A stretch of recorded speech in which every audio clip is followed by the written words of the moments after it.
L'eau, une denrée rare dans le territoire de Mweka, province du Kasaï. Comment décrire une situation qui tourne déjà à la catastrophe, voire même au pire? Pendant ce temps, les premières victimes se battent pour avoir un bidon d'eau à la source.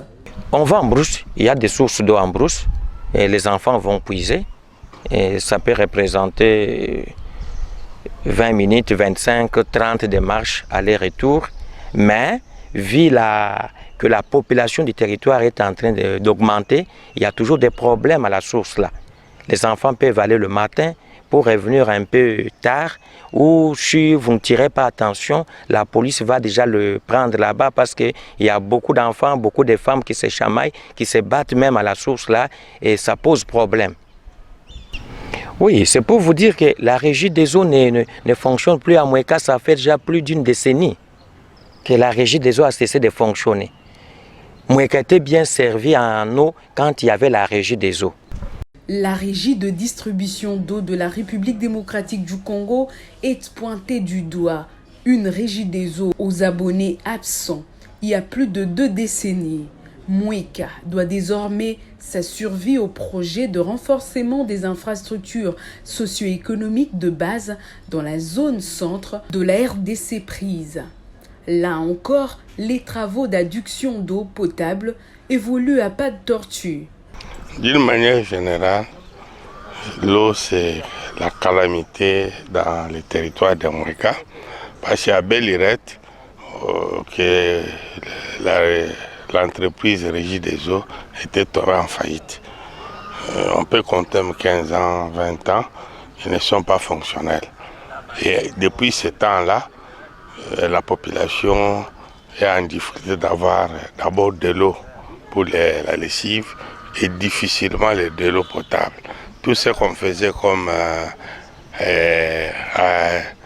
captage d'eau, tout ça, pour avoir un peu de source, comme notre plateau est presque un plateau, les ouvrages de captage d'eau et assainissement, c'était emporté par des ruissellements de pluie.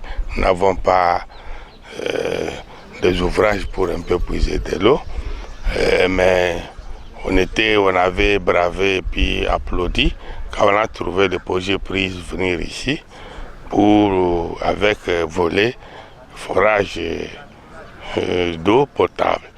Et on avait acclamé, malheureusement, ça n'a pas abouti jusqu'à présent. On a déjà foré dans le territoire de Mweka des forages, ici à Mweka et à Domion. Et il reste maintenant la distribution pour faire les mini réseaux de distribution.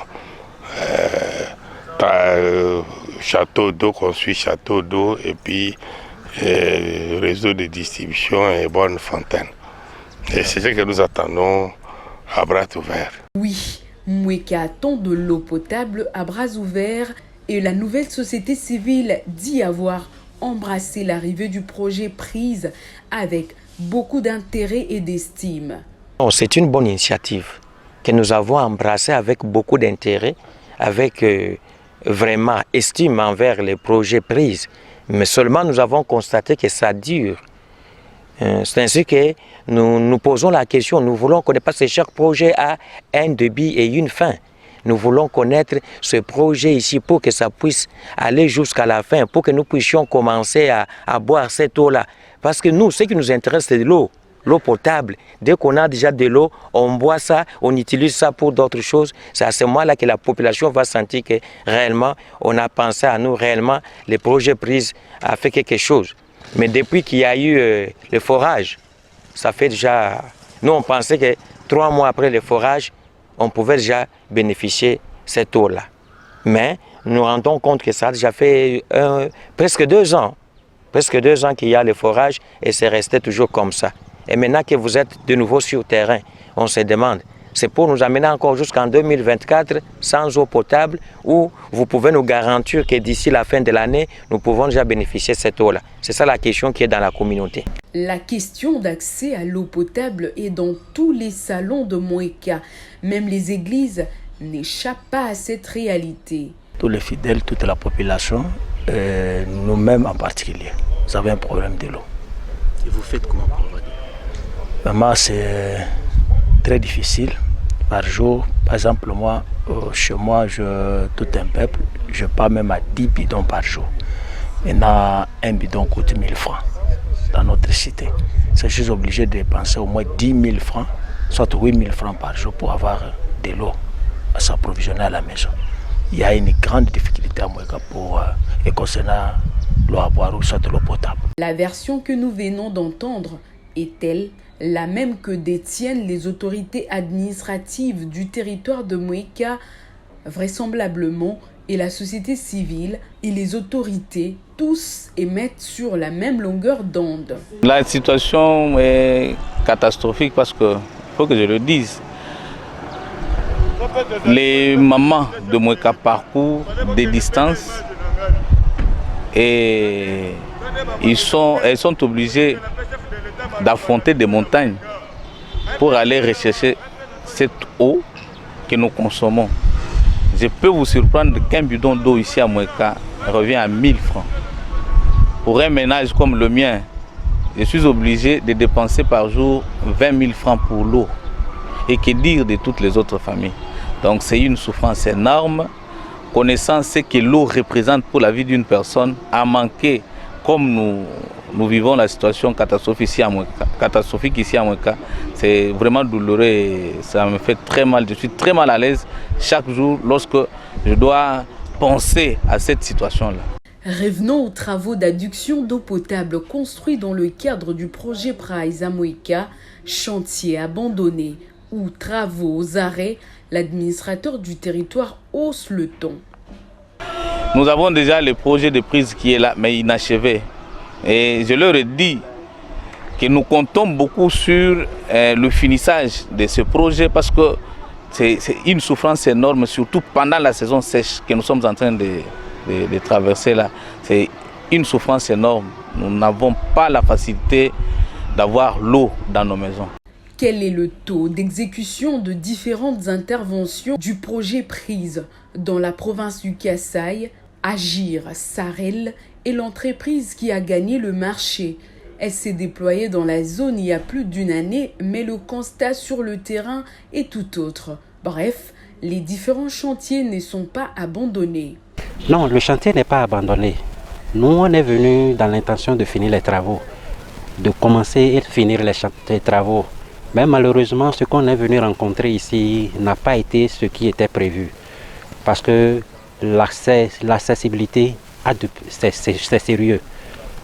Depuis le mois d'août que nous avions demandé la location de 3 wagons pour nous déplacer 120 tonnes de ciment. Mais malheureusement, depuis qu'on est venu, on n'a eu un seul wagon. On a eu un wagon qui nous ont octroyé. Et c'est ce wagon-là qui nous a permis d'envoyer un peu de ciment à Ben Aleka, un peu de ciment ici. Agir Sarel achète les ciments au Congo central, le vendeur achemine la cargaison jusqu'au port d'Ilebo dans la province du Kasaï. Conséquence, les travaux sont bloqués dans plus de 8 sites. Et voir le ferraillage qu'il y a ici, c'est depuis le mois de mars. C'est depuis le mois de mars que nous avions fini le ferraillage. On nous avait promis qu'ils vont nous donner un wagon, ils vont nous donner les wagons. Mais malheureusement, on nous dit, on voit le train passer, arriver là-bas, on nous dit, il y a des gens qui sont là avant vous. Des gens sont là avant vous et on ne nous donne pas les wagons. Jusqu'à aujourd'hui, c'est dans la semaine dernière qu'on a eu l'information qu'ils nous ont trouvé un wagon. On a acheté le ciment, c'est la société Silou, une quincaillerie. C'est auprès de Silou que nous avions acheté le ciment. Même si vous allez là, ils vont vous dire que nous avions de stock de ciment chez eux.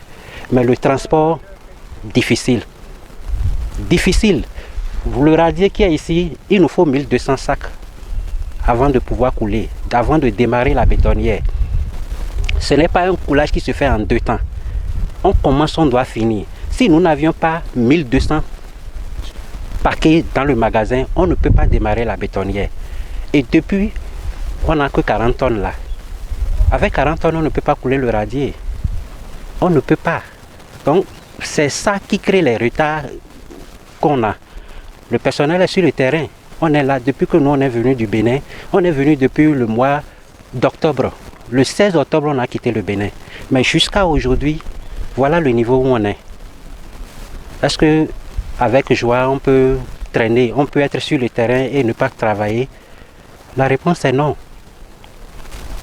Le transport est difficile. Les tuyaux étant à Ilebo, on attend qu'on ait le transport pour pouvoir entamer là-bas. Mais là maintenant, vous avez vu dans le magasin, il y a une quantité mais qui ne nous permet pas de démarrer le radier. Il faut forcément qu'on ait un deuxième conteneur, un troisième, parce qu'on a encore 80 tonnes de ciment à Ilebo. Il faut forcément que nous ayons les moyens pour le transport, les wagons, parce qu'il n'y a pas d'autre issue. Seule la locomotive. Les autorités ont intervenu, mais c'est resté comme ça. Agir Sarel attribue le retard pris dans l'exécution des travaux par manque du ciment bloqué au port d'Ilebo, une information qui surprend l'administrateur du territoire de Moïka. Moi-même, je suis très inquiet parce que je n'avais pas une information comme celle-là. Nous sommes disposés à intervenir, à frapper à toutes les portes. D'ailleurs, le gouverneur de province a toujours été très sensible et attentif à ce genre d'activité. Chaque fois qu'il est saisi d'une situation comme celle-là, il intervient et la situation est décantée. Ce que nous déplorons, c'est que nos amis ne communiquent pas. Donc il y a un déficit de communication que nous déplorons et nous voulons qu'il commence à briser cette barrière-là, qu'il n'y ait pas de totem et qu'il y ait des discussions franches et que l'information passe pour que nous sachions à quel niveau nous pouvons nous impliquer pour avoir des solutions appropriées. Maintenant, là, quand vous parlez du robinet, c'est peut-être un vocabulaire qui se trouve dans les dictionnaires, mais qui n'a pas de matériel didactique au sein de la population. C'est très compliqué. L'implication des autorités est le seul remède à ce besoin criant à Moïka et Ilebo, où le même tableau est peint, à Mapangu, tout comme à Domiongo. Pas problème à Isaka ya pasi ya mai na mboka na biso. Lokola bakakti mususu na ebité. Kasi lokola na kakti commercial la. Toza na pasi ya mai ezala na wenze na biso eza salite lokolo ya mai. Ba msumbele mai ezala kata na wenze na biso awo. Wenze linga ke ezala salite te papa. Wenze eza salite mai ezate. Problème ya mai forage tala distance eza. Bido 150 okende te na mema bido mai wana na ya na wenze na sokola iseka na zoteka pasi nde ya mai papa bala mususu soki mai eza ki popote kokota na wenze na biso swata na lokola na quartier commercial pasi ya mai papa na commercial mai eza te mai eza musika quand même soki tozi mai kokozala bien ba forage ba oti kotongango libuso to bando to ka mai na Kasai. Umoni bino moko boye bina Kasai bato bazo sumba kuna biloke bele ya mabeme bato bazo mela mai wana mai ya benza la kite mais à partir ba o da maladi wana ndenge balobi kwa na réunion a choléra yaki na ba fièvre typhoïde quand même bato ba moni tete bato kuna bazo souffrir bato ngi bito moi ba forage ngo peze ko kabato te to zaka ebele to zo ko kakate fo kine kuna il faut zala na mbongo na maboko. Sous le vigilant de son coordonnateur national et de tous les héros dans l'ombre, le projet Prise, qui bénéficie du financement de la BAD, achève ses chantiers comme c'est le cas dans tout l'espace. Grand Kassai.